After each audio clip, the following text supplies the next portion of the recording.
আসসালামু আলাইকুম। রূপস মম রেসিপির আজকের পর্বে আপনাদের সবাইকে স্বাগত জানাচ্ছি।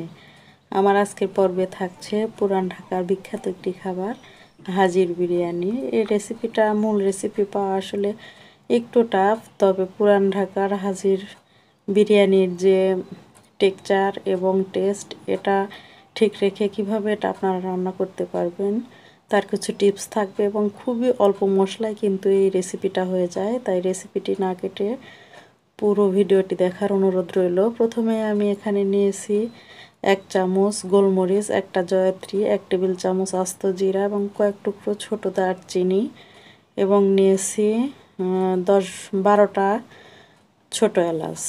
এই মশলাগুলো আমি না ভেজেই একটু গুঁড়ো করে নেব। তার জন্য ব্লেন্ডার জারে আমি এটাকে সুন্দরভাবে গুঁড়ো করে নিচ্ছি।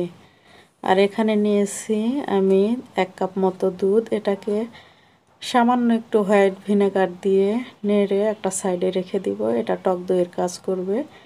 এটা আমরা বিরিয়ানিতে রান্না করব। এভাবে সুন্দরভাবে একটু মিশিয়ে এটা একটা সাইডে রেখে দিচ্ছি।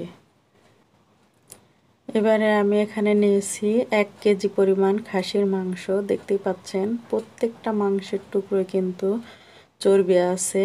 এই বিরিয়ানির প্রধান যে বৈশিষ্ট্য হবে, এটা কিন্তু মাংসে অনেকটাই চর্বি থাকতে হবে, তবে কিন্তু খেতে অনেক বেশি মজা হবে। মাংসটা একদম রেগুলার কাট করে কেটে নিয়েছি। আপনারা চাইলে এর থেকে ছোট করতে পারেন।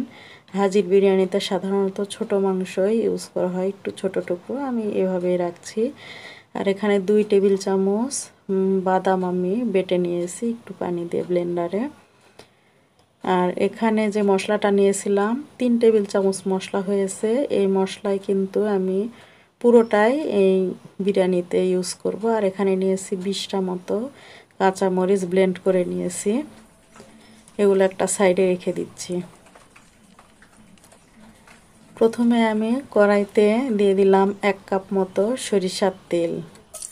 তেলটা খুব ভালোভাবে গরম হয়ে আসলে দিয়ে দিচ্ছি 1 কাপ মতো পেঁয়াজ কুচি। পেঁয়াজটা দিয়ে খুব ভালোভাবে নেড়ে চেড়ে এটাকে কিছুক্ষণ একটু ভেজে নেব বলতে পেঁয়াজটা কিন্তু খুব বেশি ব্রাউন বা কালার চেঞ্জ করে আমরা ভাজবো না, জাস্ট একটু সফট হয়ে আসা পর্যন্ত এটাকে নেড়ে নেব আমরা। দেখতে পাচ্ছেন ঠিক এরকম যখন হবে, এই পর্যায়ে কিন্তু আমরা জালটা আর বাড়াবো না, একটু কমিয়ে দিয়ে এখানে আদা রসুন বাটা আমি অ্যাড করব। 2 টেবিল চামচ দিচ্ছি আদা এবং রসুন বাটা। আদা এবং রসুন একত্রে বাটা আছে এখানে।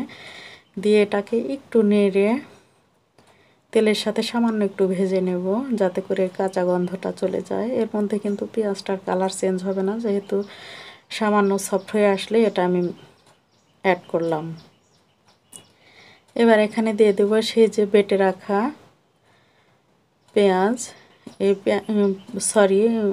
কাঁচামরিচ। এই কাঁচামরিচটাতেই কিন্তু মাংস এবং বিরিয়ানিতে ঝাল হবে।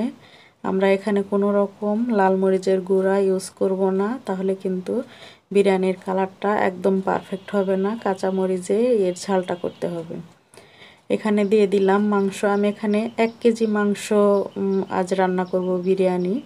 আপনারা চাইলে কম বেশি করতে পারেন। আর যে মশলাটা করেছি এটা 1 কেজি মাংসের জন্য। আপনারা যদি অর্ধেক করেন, মানে হাফ বিরিয়ানি রান্না করতে চান, সেক্ষেত্রে মশলাটা অর্ধেক করে নিলেও হয়ে যাবে। আর দিয়ে দিচ্ছি এখানে 1.5 চামচ মতো একটু লবণ।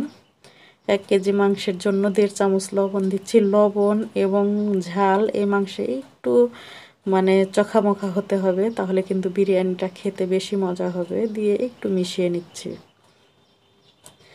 এ পর্যায়ে কোনোভাবে ঢাকনা দিব না, হাই হিটে নেড়ে চেড়ে কিন্তু এই সময় কষাতে হবে। আপনারা জানেন যে খাসির মাংস একটু গন্ধ করে, তাই এই পর্যায়ে পানি বের হতে দেব না আমি মাংস থেকে। একটু হাই হিটে কিছুক্ষণ নেড়ে চেড়ে রান্না করব। দেখতে পাচ্ছেন কোনো রকম পানি কিন্তু বের হয়ে আসেনি। মাংসের কালারটাও কিন্তু অনেকটাই চেঞ্জ হয়ে গেছে। এই পর্যায়ে আমি অ্যাড করব সেই যে ভিনেগার দিয়ে রাখছিলাম দুধে, সেটা পুরোটাই আমি এখানে দিয়ে দিলাম। আপনারা চাইলে টক দই এখানে ইউজ করতে পারেন। আর আমি ভিনেগার দিয়েছি, চাইলে আপনারা লেবু দিয়েও এই কাজটি করে নিতে পারবেন। আর যে মশলাটা করেছিলাম সেটা আমি অর্ধেকটা এ পর্যায়ে দিলাম, আর যে বাকি অর্ধেকটা ছিল সেটা আমি রেখে দিচ্ছি, এটা পরে ইউজ করব রান্নায়। এ পর্যায়ে আবারও একটু নেড়ে চেড়ে নিচ্ছি সুন্দরভাবে। মশলা এবং যে দুধটা আমি ইউজ করলাম এগুলোকে সুন্দরভাবে নেড়ে চেড়ে নিলাম। আর এবারে দিয়ে দিচ্ছি যে বেটে রাখা বাদামগুলো ছিল সেগুলো আমি পুরোটা এখানে দিয়ে দিলাম। দিয়ে এবারেও এই বাদামটাকে খুব ভালোভাবে মশলার সাথে মাংসের সাথে মিশিয়ে নেড়ে চেড়ে নিচ্ছি। আপনারা চাইলে যে কোনো বাদাম দিয়েই করতে পারবেন, আমি এটা চীনা বাদাম ইউজ করেছি। আর দিয়ে দিচ্ছি এখানে হাফ কাপ থেকে একটু বেশি হবে পানি দিয়েছি, এর থেকে বেশি পানির প্রয়োজন হবে না। আমার মাংসটা অনেক চর্বিযুক্ত ছিল, অল্পতেই মাংসটা সিদ্ধ হবে। আর জালটা আমি রাখবো মিডিয়াম লোতে করে একদম সিদ্ধ হয়ে আসা পর্যন্ত এটা রান্না করে নেব। আর মাংসটা হতে থাক, এই ফাঁকে আমি এখানে চাল নিয়েছি, চিনি গুঁড়া চাল আমি 500 গ্রাম মতো নিয়েছি। আপনারা চাইলে কালো জিরা বা অন্য যে কোনো সুগন্ধিযুক্ত আতপ চাল নিতে পারবেন, নিয়ে এটা রান্না করতে পারবেন। আমি এখানে চিনি গুঁড়া চাল 500 গ্রাম মতো নিয়েছি, নিয়ে এখানে সুন্দরভাবে পানি দিয়ে এটাকে 4 থেকে 5 বার কষলে ধুয়ে একদম পরিষ্কার করে নিতে হবে। সুন্দরভাবে পরিষ্কার করা হয়ে গেলে আমি একটা স্ট্রেনারে চালটা নিয়ে নিলাম, যাতে করে পানিগুলো ঝরে যেতে পারে।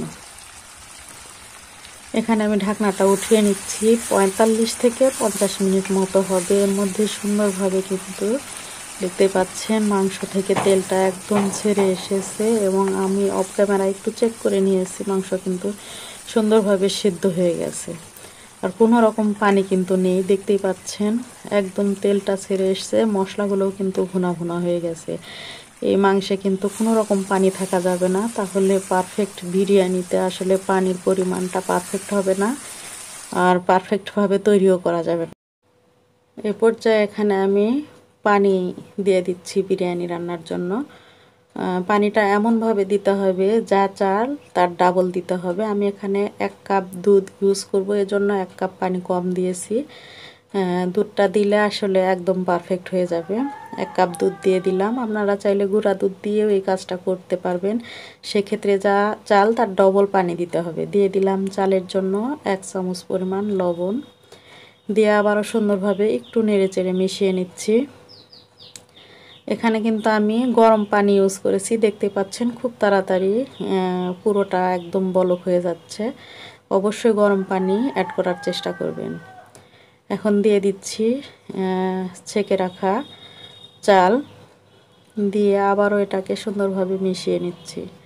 এই পর্যায়ে লবণটা একটু চেক করে নেবেন, পানিটা টেস্ট করলে আসলে বোঝা যাবে। লবণটা এমন হবে যে এই পর্যায়ে টেস্ট করলে একটু কড়া মনে হবে, যখন চালটা ফুটে আসবে লবণটা একদম পারফেক্ট হয়ে যাবে। মিডিয়াম আঁচে এটা কিছুক্ষণ আমি জাল করেছি, 4-5 মিনিট হবে। তারপর এখানে দিয়ে দিচ্ছি 6-7টা মতো কাঁচামরিচ, আর যে মশলাটা আমি রেখেছিলাম বাকি মশলাটা পুরোটাই আমি দিয়ে দিলাম। দিয়ে এটাকে নেড়ে চেড়ে খুব সুন্দরভাবে মিশিয়ে নিচ্ছি। এ পর্যায়ে খুব ভালোভাবে এটাকে মিশিয়ে নিয়ে আমি নিচ থেকে তাওয়া দিয়ে দিব মিডিয়াম লোতে করে। এরপরে রান্না করতে হবে, না হলে কিন্তু নিচ থেকে পুড়ে যেতে পারে, তাই অবশ্যই লক্ষ্য রাখতে হবে। আর জালটা এই পর্যায়ে বাড়ানো যাবে না, মিডিয়াম লোতে করেই রান্না করতে হবে। কিছুক্ষণ এভাবে মিডিয়াম লোতে করে আমি নিচে কিন্তু তাওয়া দিয়েছি, না হলে পুড়ে যেতে পারে। আমি এর অফ ক্যামেরায় একবার নেড়ে চেড়ে দিয়েছি। এটা আরও কিছুক্ষণ পর দেখতেই পাচ্ছেন আমি দিয়ে দিলাম 2 টেবিল চামচ মতো কেওড়া জল দিয়েছি, এর কারণে কিন্তু ফ্লেভারটা খুবই সুন্দর আসবে। এ পর্যায়ে কিন্তু চালটা ফুটেনি, ভয় পাবার কিছু নেই, চালে কিন্তু অনেকটা রস আছে দেখতেই পাচ্ছেন। খুব ভালোভাবে আমি একটু উপর নিচ করে মিশিয়ে নিচ্ছি। এখন এটাকে আমি একটু চাপা দিয়ে ঢাকনা দিয়ে ঢেকে 15 থেকে 20 মিনিটের জন্য একদম জালটা লোতে করে দিয়ে অপেক্ষা করব। এটা আমার একদম 20 মিনিট পর দেখতে পাচ্ছেন, আমি একটু নেড়ে চেড়ে দেখিয়ে দিই। দেখুন এটা কতটা ঝরঝরে আর পারফেক্টলি চালটা কিন্তু একদম ফুটে গেছে। দেখুন আর এর কালারটাও দেখুন, একদম হাজির বিরিয়ানির যে কালার এবং টেস্ট এই বিরিয়ানিতে কিন্তু সুন্দর মতো ছিল। আপনারা যদি পুরো ভিডিওটা মানে ফুললি কোনো কিছু স্কিপ না করে, কোনো মশলা বা যেভাবে আমি বলেছি পানির পরিমাণ, এভাবে যদি রান্নাটা করেন একদম পারফেক্ট হাজির বিরিয়ানির যে টেস্ট সেটাই পাবেন। যদি রেসিপিটি ভালো লাগে অবশ্যই লাইক, কমেন্ট অ্যান্ড শেয়ার করবেন। আর বাসায় ট্রাই করে কেমন লাগলো কমেন্টে জানাতে ভুলবেন না। দেখুন এর কালারটা দেখে আসলে অনেক লোভনীয় মনে হচ্ছে, আর খেতেও কিন্তু অনেক আসলে মজার ছিল। আর মাংসগুলো দেখুন, এটা একদম হাত দিয়ে সামান্য প্রেস করলে আসলে ভেঙে যাচ্ছে, খুবই সফট। প্রত্যেকটা টিপস এভাবে ফলো করলে পারফেক্ট একটি বিরিয়ানি সহজেই আপনি রান্না করতে পারবেন। ধন্যবাদ সবাইকে এতক্ষণ আমার পাশে থাকার জন্য। আর আমার চ্যানেলটি একদম নতুন, যারা মনে করবেন চ্যানেলটি সাবস্ক্রাইব করার যোগ্য অবশ্যই চ্যানেলটি সাবস্ক্রাইব করে পাশে থাকবেন।